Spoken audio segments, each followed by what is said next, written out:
Tonight, on Randy's old-time radio shows, Randy digs into his vast collection to bring you another CBS Radio Mystery Theater, where imagination comes alive, and every episode is a journey into drama, mystery, and adventure. Turn down the lights and let the theater of the mind begin. This Radio Mystery Theater presents...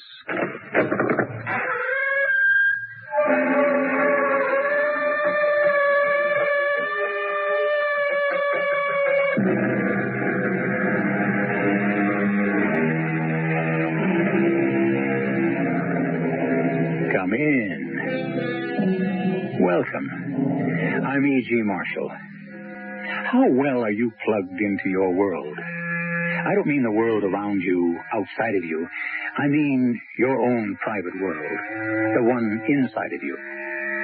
Most men and women are content enough to take themselves as they find themselves. But some, either running from the world outside or searching for the one within, seek new frontiers, far more dangerous than even the boundaries of space, more exotic than the mysteries of the ancient East. If your wife has turned to someone else, why not do the same, George?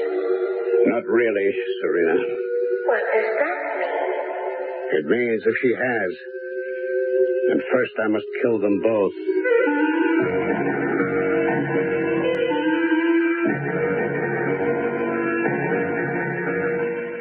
Our mystery drama, The Death Wish, was written especially for the Mystery Theater by Ian Martin and stars Ralph Bell.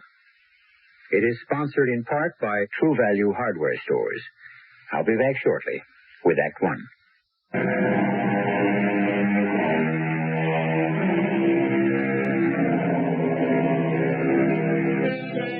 It was Satchel Paige, the ageless baseball pitcher who said, "Never look back. Somebody might be gaining on you." That's a pretty apt description of almost any of us these days. Life is a perpetual train we are running to catch. A race just to stay ahead of the bill collector. A mad dash to accumulate enough of the world's goods to buy security, which dances farther and farther away. George Solway is so little different from any of us that it would not be unfair to say that he could be you or me. Tickets, please. Come on, commuters, ante up. Oh, hello, Mr. Solway. Hi, Connie. How's it going? Oh, back and forth. How's it with you? You know how it is with us brokers, up and down. Today down. The market? No, me, I'm pooped. Beat. About to ankle back with a bar car and get me a little restorative. You gotta watch that stuff, Mr. Solway. Could get to you. Well, I hope it does before I fizz off like a rocket through the ceiling. Hey, something wrong? Only the process of coping with everyday living. It's getting on my nerves. I know what you mean. I wonder if you do, Connie. I hope you don't. Forget it. You just knocked out like my fellow passenger here. I almost forgot. Here's his ticket. He asked me to give it to you so he wouldn't be disturbed. Oh, he looks dead to it. I better check him before we get to his station. Oh, don't worry, Connie. He gets off before me. Denton, I'll see he doesn't miss it. Well, you might cork off yourself. Forget it. I'm wound up like a spring these days. The last thing I can do is sleep. Anywhere. It's been building slowly. I can't say I haven't been conscious of it, but I try to put it out of my mind. It's nothing special, just the way I live. Trade to the market floor all day, hit the commute home, try to be a husband, a father, commute back. All the time inside is like a pressure cooking without any safety valve. I gotta do something. But what? I also gotta live. And this is the only way I know how to. When I got back with my double martini, my companion was awake. Excuse, please. I wish to thank you so much. For what? For protecting my meditation. With your pleasure, my name is Ranjit Rabindranath Tagore. It was most kind of you to tender my ticket. That's my pleasure. I have the habit, you see, to have some meditation by this time of day.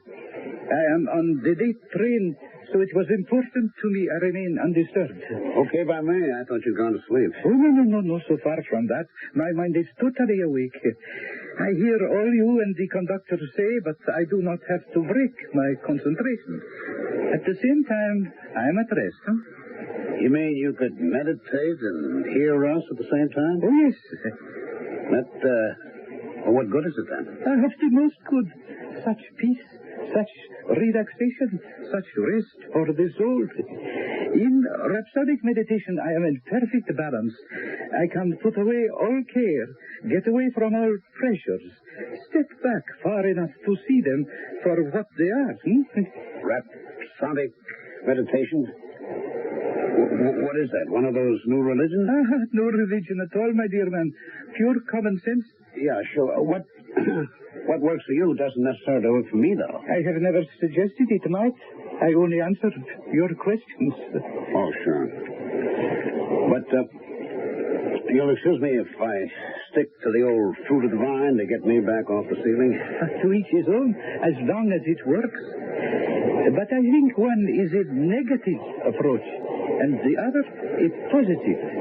May I give you my card? Sure, but what for? Are you interested in the market? I am interested in many things, of course. But at the moment, only you. Me? Why? Because I think you are looking for help. And in RM, you might find it. Your attention, ladies and gentlemen. The next stop will be Denton. Denton, next stop. Pardon me, please.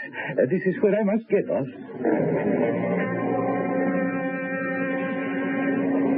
Strange character. And yet I'd give him out to be as calm as he seemed to be. Crazy. All this meditation stuff. It'd never do for me. Besides the martini had me all relaxed, so I was ready to go home and face Mary. And maybe just for once, not fly off the handle. Bye, Mary. I'm home. Hi, George. How was your day? Oh, you know, cat on a hot tin roof. You? The hours passed eventually. How about a drink? Honey, you get the late train. Dinner's all ready. I thought we might skip it tonight. You mean you thought I might? Well, it wouldn't do you any harm. Well, that's what you think. So I'll take it myself. You going to join me? No. What does that mean? You going to fight me? If I fight, darling, it's only for us. Please, eat dinner instead of drinking it. Hey, what is this? You going to exhume the temperance union? You're so thin, dear. You need proper nourishment. I'm worried. Desperately worried, that's all. About what? You're driving yourself right over the brink. You're so hyped up, you're making yourself a nervous wreck. You talk as though I was sick. Well, in a way you are, dearest. Even your doctor says you're hypertense. So, that's the nature of the beast. What can I do about it? Well, there is something you can do about it. If you'd only try. What? Look, maybe I will join you in one drink so we can talk about it. Oh, a weak one, please. 1 week martini coming up. What do you have in mind? Well, let's sit a minute. Oh, thank you, darling. To us. Sure. Well, this is better. I was talking to Marge Findlay today. What's she looking for? More contributions? No, nothing like that. We were talking about traveling. Traveling? George, she and Bill are just like us. Except they're taking advantage of their freedom. 6 months ago, they had that delirious Caribbean cruise. Now, next week, they're off for another whole month in the Pacific. Well, that's all very well for Bill. If he can afford it, I just don't see where he finds the time. Same place you could find. I can't get away from the street, Mary. You're not a customer's man. Nobody depends on you. You have no plan. My employers depend on me to make trades for them. Look, Glastonbury and Pepper have plenty of others to fill your shoes, and they don't mind taking vacations. Lord knows you've filled in for enough of them. It's different for them. We have the children to worry about. Oh, what children? Tom and Alex are both off at college. Yes, but Debbie is in boarding she school. comes home weekends and vacations. Well, not many weekends. George, you're killing yourself at this pace. You've just got to slow down. What do you want me to do? You're a workaholic. I think you've driven yourself till you're ready to snap any moment. I'm trying to save you from that. Don't you understand?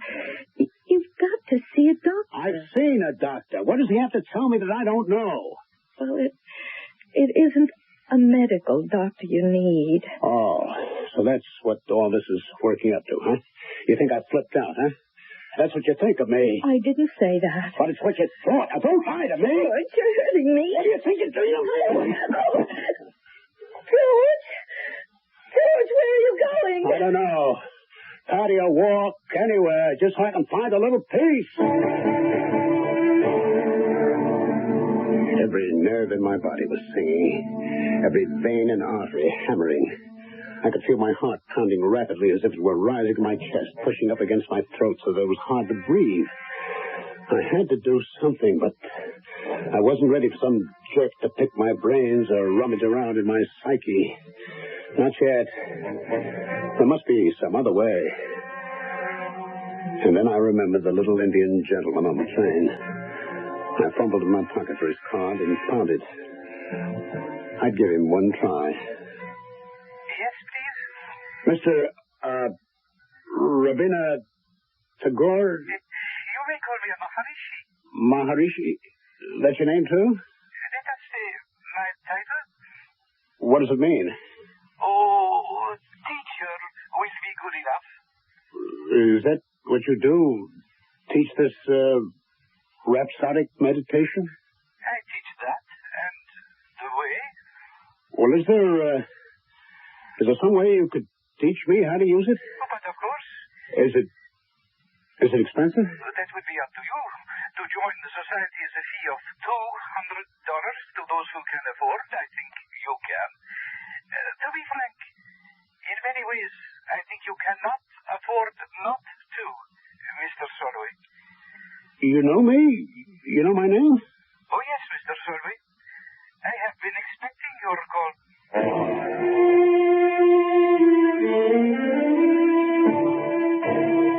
It seemed that the Maharishi operated out of his house in Denton, so I had to make an appointment for late Friday afternoon. I felt better making it. At least I'd taken some step to relieve my tensions. But I'd reckoned without Mary, who had the same object in view. Hi, Mary, it's me. George, we're out on the patio. We? I'll be right there. I didn't expect you home so soon, George. I have an appointment in Denton. I wanted to pick up a car so I could drive back. I hope I'm not butting in. I didn't know you were expecting company. Well, I wasn't. Well, look who just dropped in. This is Phil Egan. Oh, I don't believe I've had the pleasure. Well, you haven't met. But heavens knows you've heard me talk about him enough. Phil and I went to high school together. Not the same class. I think I was 2 grades ahead. How do you do, Mr. Solway? How are you? Would you like to join us for a drink, darling? No, thanks. I've got to be on my way to my appointment. Don't let me break up the party. No party. Your wife and I were just renewing old acquaintance. Yeah, so I see. Don't let me stand in the way. I have to bow out anyway. Oh, George, you don't understand. He's your guest, yes. You take care of him. I have my own problems. What? Where are you going? Oh, that's my secret. It's only fair, isn't it, since you seem to have some of your own? I'll be back for dinner. There is going to be dinner. Of course. The last thing I needed was to meet the man that Mary might have married. Would have until she met me. Philip Egan. Meeting him at last, I had only one blind desire. To kill him. Wipe him out forever. But I never imagined then that that was exactly what I had condemned myself to do. The eternal triangle, one of life's most terrifying cliches. But stop a minute. Do we know that this one is a cliche? Or are there angles within angles that may change the shape of things to come?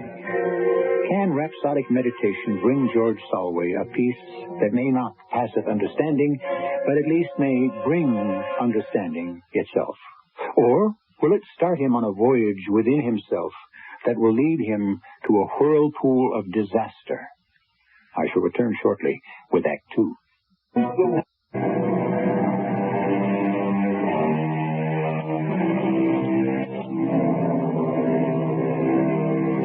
What we're concerned with here is a product of our times. A man pushed by the circumstances of his lifestyle to the end of his control. A man afflicted by one of the most prevalent diseases of our century, the silent killer, hypertension. Not the least of this condition's results is that it not always only kills, but may develop into something far worse. A situation where the victim not only punishes himself, but becomes psychotic enough to blame his agony on others and seeks their deaths rather than his to achieve redemption. I was stunned at the size of the little man's property. The Maharishi owned an estate. A servant in a tucked-up sari that looked like a loose diaper showed me into a small anteroom with a high ceiling. I waited there for a long while with some sort of bells chiming steadily deep in the house, and the room heavy with incense. I was more than half asleep when the Maharishi came. Not in Western clothes now, but in a long, flowing robe which made him seem taller and more impressive. Greetings, my friend, Mr. Solway. Pretty impressive place you have here. And not me, Mr. Solway. All of us who study the way belong to it, not it to us. Wait a minute. Maybe I'm getting in over my head here. All I wanted to do was to try this meditation thing. Why not? There are no strings attached. But we've got kind of a whole thing going here. I mean, like a religion. If we want to progress beyond the meditation, that is your election. No one will pressurise you to do so. Only 3 things are asked. What? That you pay the initiation fee which you have, that you promise to try to use this gift for what it is, and never try to make it something it is not, and that you keep the word of the mantra we give you a secret known only to yourself. Well, sure. I agree. But do you think this will work for me? That is a question only you yourself can answer. Come, let us see what it means for you. It was a room shrouded in darkness, with flowers all around, and a scent of incense everywhere. He told me to remove my shoes, sat me in an ordinary chair, told me to close my eyes, and murmured the rhythmic syllables of the mantra quietly in my ear. I remained repeating them in my mind, and for 15 minutes, even though I was partly conscious of other sounds, a passing plane, a voice someplace in the house, a door closing, I sank through layers and then floated to the top of some lulling sea. And for the first time since I could remember in years, I knew peace.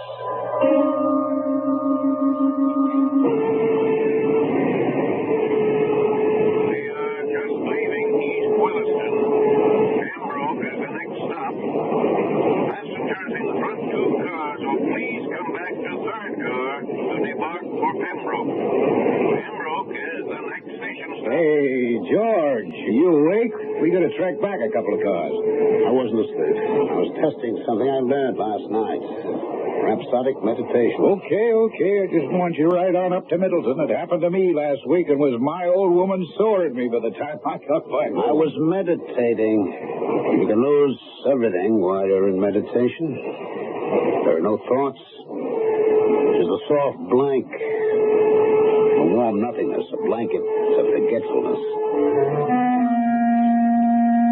You can't talk to Max Berger. He has to put down everything he hears. That's why he's not well liked. Still, it's difficult to talk about RM to anyone. Even my wife. More coffee, George? Oh, this'll do. It's almost train time. Oh, George, if you would just talk to this psychiatrist once. I don't need a psychiatrist. I have RM. I've been going to him. He's wonderful. You'd be better off with meditation. It's a heck of a lot cheaper. Look, we don't have to worry about money, George. Which is exactly why I want you to stay out of the clutches of some head shrink. That is a terrible thing to say. If you knew how much this man has put himself out to help us without asking anything in return. Oh, to help you, maybe. Is that it, Mary? You just tired of me and looking for something better? That's the last thing you should ever say to me, George. Well, how could I blame you? After all, I'm such a terrible grouch, impossible to live with. Already halfway around the bend.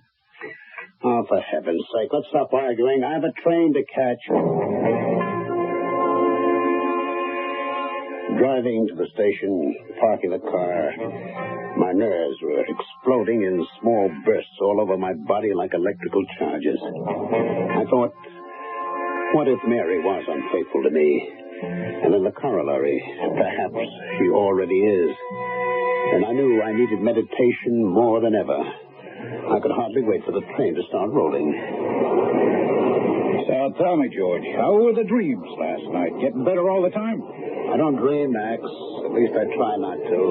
It's nightmare time. Yeah, I know what you mean. The way things go sometimes, there's just no escape. Well, I found one. Huh? Oh, you mean that meditation gimmick. Hey, how is that?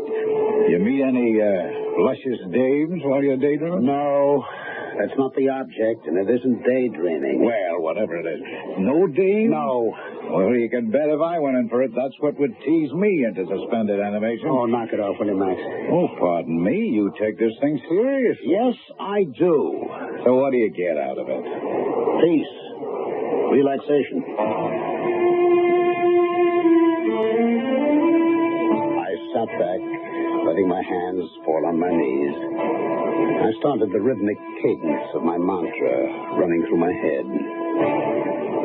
Although I could still hear the rattle of the train, it had ceased to be part of my consciousness. I was in a warm, encircling sea, spinning gently but insistently to the vortex in the center. I was content. There was no fear. And then the voice was calling. George? Who is it? Who are you? I am Serena. I'm waiting for you Where? beyond the edge. The edge of what? The edge that separates your world from mine. How can I cross it? When you are ready to leave your world behind, you will know. Why should I want to?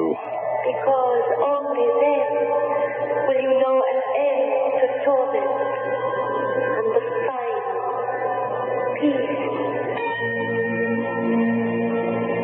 Why did she look so hauntingly familiar? Why did she draw me so strongly? And why did I feel, in spite of almost overwhelming desire, that I must resist her? That she meant danger and disaster for me? Your attention, please. We're coming into Central Station. Last stop. Please check for any belongings before you leave this train. Hey, meditator. Hey. Better come on back and join the common folks. Are we in already? Just about. Now, don't tell me you've been meditating for a whole hour. I must have fallen asleep. Yeah, sure. And from the look of you, you must have had some dream. Oh, that must have been some gorgeous babe. Oh, come on, Max. Lay off, will you? Oh, man, you must have a guilty conscience. It's not me who should have the guilty conscience. Oh, what is that? Oh, forget it, will you? The train's in. I want to get off. All through the business day, I couldn't forget it. What had I meant by that remark? Once during the morning, I called Mary, and twice in the afternoon, but she wasn't home. But it wasn't until after an unsuccessful meditation on the train going home that I finally faced the truth. I couldn't wait to face Mary with it. Where were you all day, Mary? I went shopping in the morning, had lunch with some of the girls, had my session with a psychiatrist in the afternoon. Why? I was trying to reach you all day. I'm sorry, George. Anything important? That depends on the point of view. Mary? Are you having an affair? An affair? With whom? This psychiatrist, whatever his name is? Are you out of your mind, George? Strange question for you to ask. I thought you decided I was. But you haven't answered my question. I won't dignify it by giving it one. Which means you are. Which means nothing of the sort. You're lying? I am not lying. Oh, really, George, this is the last straw. If you don't do something to pull yourself together again, either I'm going to have to leave you, or maybe I will have that affair. You better not. I wouldn't think you'd care much anymore. I care this much. If I catch you even so much as looking at another man, I'll kill you and him. Oh, don't be ridiculous. I mean it. I believe you do. Don't you see how sick you are? I am not sick. You look at you, the veins standing out in your throat, you're shaking all over. Even if you're not sick, then you must be feeling guilty about something. What is it, George? Is it you that's having the affair? Me? Me? You know, I've never even so much as looked at another woman. The thought has never entered my mind. What is it, darling? What is it that's driving you, pulling you apart, destroying you? On me. For once, I had to admit Mary was right. I was shaking. I could feel myself coming apart at the seams. And she was right about something else. I hadn't told her the whole truth. All day long, I had been thinking about another woman. The woman in my meditation. Serena. The woman every instinct told me I must resist. And yet whose spell still lay on me, drawing me irresistibly back to her. I couldn't wait to return to my meditation the next morning. You came back, George. Yes, Serena. I knew you would. Are you coming to me this time? How can I? It's so easy. Just cut your ties with your world and step into mine. I don't know how to. I'll help. Stand up. That's right. Now, look back. What do you see? I can see myself sitting, eyes closed, on the 837, on my way into the city. That's me, George Solway. That's my body. Not the George Solway that could be. The one filled with peace and fulfillment. Why don't you leave the other behind, George? I turn and look at the woman. She is blindingly beautiful. So beautiful I can't separate her features. Only the overall loveliness and the radiance of calm and promise that makes me long to go to her arms. But another force drags my glance back to the figure sitting so still and unmoving on the swaying train seat. I'm cold suddenly and afraid. And for the first time in my life, I understand what is meant by the death wish.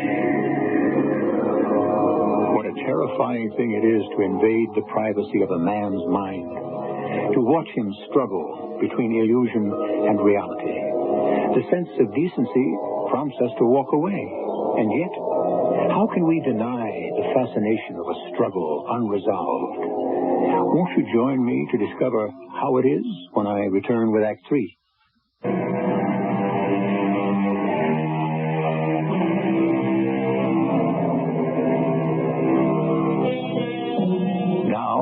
Shall we return again to the haunted chambers of George Solway's mind as he rides in suspended animation on his morning commuter's train? He hangs in a half-world between the bright promise of illusion and the black, stark reality of his crumbling personal life. Which way should he reach? For the blessed anodyne of total nothingness and a shadowy world of release from pain? Or the old world, which has become as agonizing as the tortures of the rack? Let us find out. I'm waiting, George. I'm afraid, Serena. There's nothing to be afraid of. Come, George. Now, before it's too late. Too late for what? To take me in your arms, hold me, possess me, make me your own. I can't, Serena. I have a wife. I know. I can't leave her. Why not? She doesn't love you anymore. No. The way I've been lately, I could hardly blame her if she's turned to someone. And has she? I don't know. I'm afraid. I think she has. What's sauce for the goose is sauce for the gander. If she has, why don't you do the same? No, not first. What does that mean? It means if Mary has and I find out, first I'd kill them both. If you did that, then you wouldn't be able to return to me. Why? There would no longer be room for you in my world. It's now or never for me. I guess it has to be never. Goodbye, George. No, wait!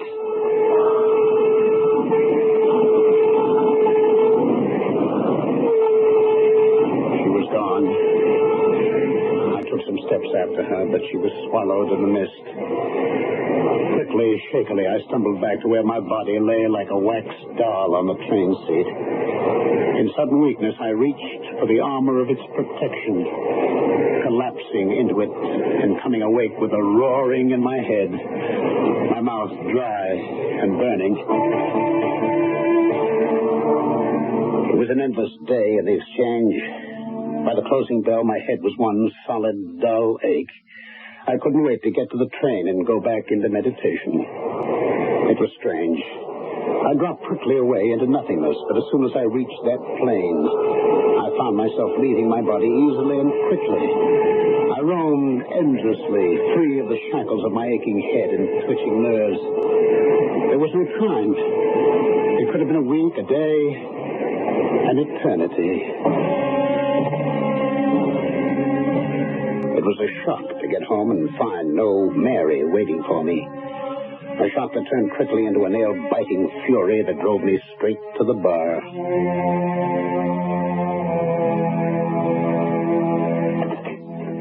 George! Oh, I'm sorry. I didn't mean to be late like this. Where did then? Out. Nowhere. Just driving. What train did you catch? The 4 o'clock? Oh, I wasn't expecting you back till the 4:50 at the earliest. Yes, I'll bet. I don't like your tone. And I don't like your lies. What lies?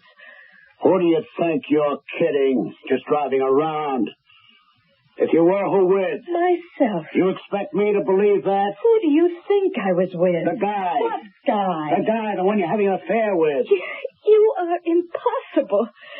I can't take it anymore. If you have to know where I was, I'll tell you. I was with Ruth Harris. Oh? Ruth Harris. She's a travel agent. I was talking with her about going away for a couple of weeks so I could get hold of myself. And maybe you could do the same. Your dinner's on the stove. You can heat it yourself. I'll leave breakfast in the morning. Where are you going? Upstairs to get my stuff and move it into the guest room. I have had all I can take. I had a lousy night. Couldn't sleep. By morning, I was ready to break down the door of the guest room. Then I had a better idea. I clumped downstairs to a noisy breakfast, which I didn't eat, and left for the station by car at my usual time. But I didn't go to the station. I parked at the nearest shopping mall and walked back to the house. I found a place in the shrubbery where I could watch the front door and settle down to wait. It was nearly 11 o'clock that he came, getting out of his car and going up bold as brass to ring the front doorbell. The man I'd surprised Mary with less than a week before. Something Egan. Oh, yeah. Philip.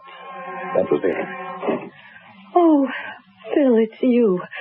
I've been frantic waiting. I came as soon as I could. Oh, you don't know how wonderful it is to see you. All right, Mary, take it easy. I can't anymore. This thing has got to be settled, Phil. I can't live with it anymore. Mary. What? Look at me, dear. Now, simmer down. We'll find a way to settle it. Let's go inside now, shall we? I'd seen it. I'd seen the proof. But for a moment, I couldn't believe it. I was being driven to murder. But coldly, I decided I had no intention of paying the price for it. I didn't have to. The just punishment for their treachery to me could be meted out while I was miles away from the scene and securely alibied. I turned and headed for the railroad station. Wait. Hello, Mr. Sorway. You are taking a very late train, I see. Oh, Maharishi. Yes, I had some business that detained me at home. I have some that takes me from mine. May I join you? Well, yeah, sure, why not? Thank you so much. Tell me, are you meditating regularly? I sure am. Has it brought you relaxation? Yeah, in its own way. Would you excuse me? I usually meditate on the train. Oh, but of course. I have still my morning paper to read. For what I had in mind, that couldn't suit me better. An eyewitness. My presence on a train miles away from my house established as an unshakable alibi and an opportunity to prove the incontrovertibility whether or not my wife was cheating on me before I killed her and her lover.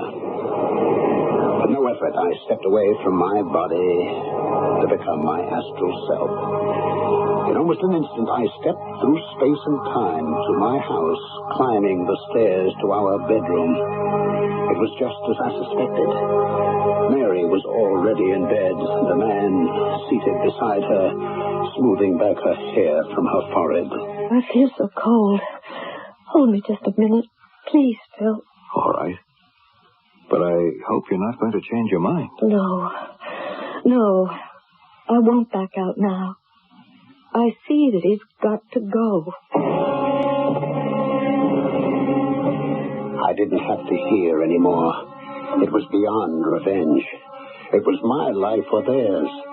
I turned to the table drawer on the opposite side of the bed, knowing they couldn't see me. I took out the revolver we kept there for household protection. And even knowing they couldn't hear me, I had to say the words, "Die, die, both of you. I have no life left."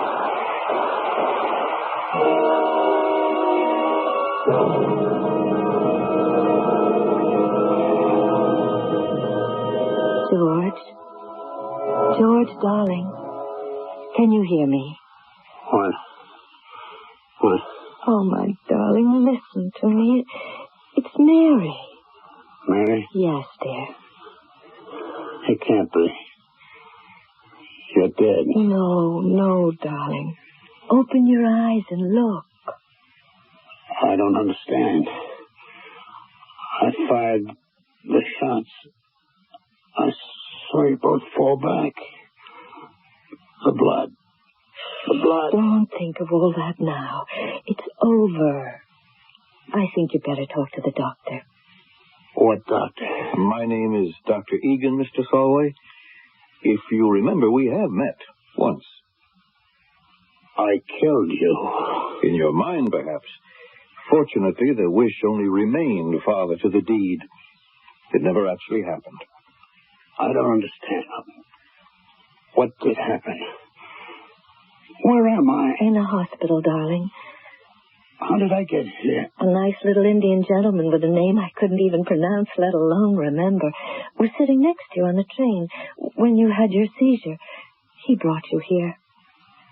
What do you mean, seizure? You went into convulsions, and if you hadn't gotten to the hospital in time, you would have been dead.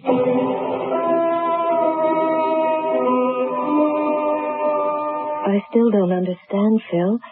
It wasn't just hypertension. No, that was a result, not a cause. But what was the cause? Well, that was the difficult thing to pin down.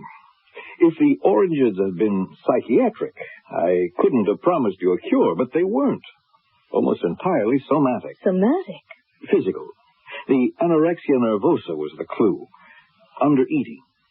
From that, here in the hospital, they managed to pin it down to hypoglycemia, lack of sugar. All the other symptoms devolve from that. Fatigue, irritation, delusions, and so on. And can he be cured? Of course. Once he'll cooperate. But he thought we were lovers. He thought he'd killed us. Only in the mind. And he had the total excuse that at the time he was not in his right mind. He was very ill. Don't hold it against him, Mary. I won't. If only I could be sure that he wants me back. In his right mind, he will. Cherish him, Mary. If he didn't feel as deeply as he does about you, he wouldn't have been ready to risk everything to make sure that no one else could have you.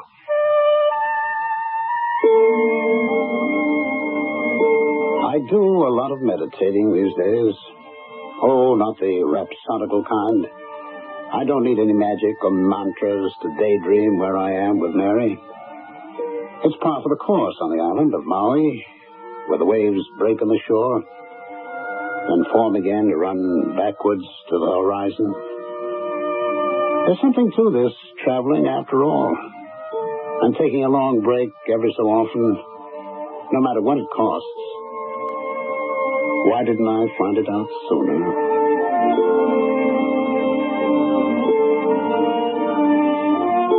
An object lesson for all of us.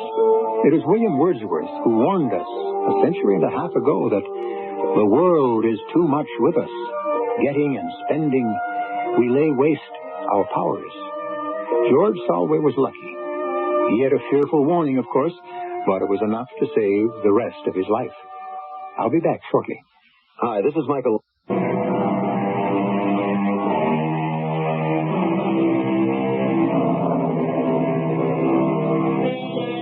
The pace of life today is inexorable.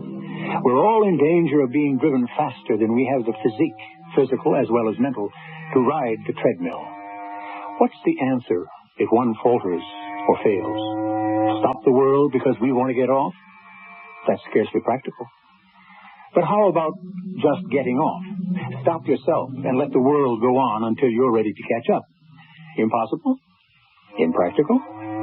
It's an individual choice. It's a matter of what values you place upon life and the living of it. Our cast included Ralph Bell, Carol Teitel, William Griffith, and Ian Martin. The entire production was under the direction of Hyman Brown. This is E.G. Marshall inviting you to return to our Mystery Theater for another adventure in the macabre. Until next time, pleasant dreams.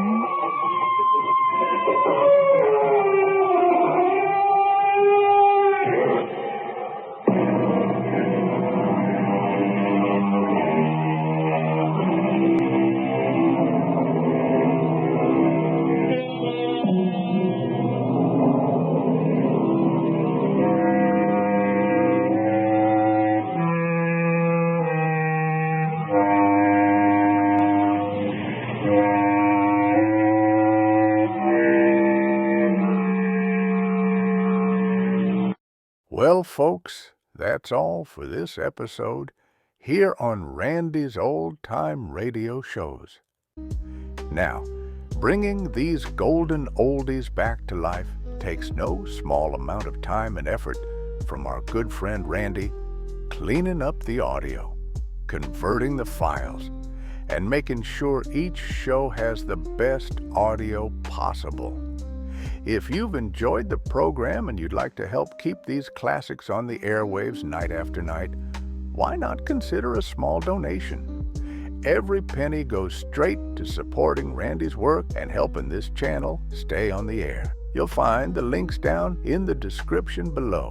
And for those of you kind souls who've already given, Randy tips his fedora to you. Your support truly keeps this old radio spirit alive. Thanks ever so much. And until next time, keep those dials tuned and keep the memories rolling.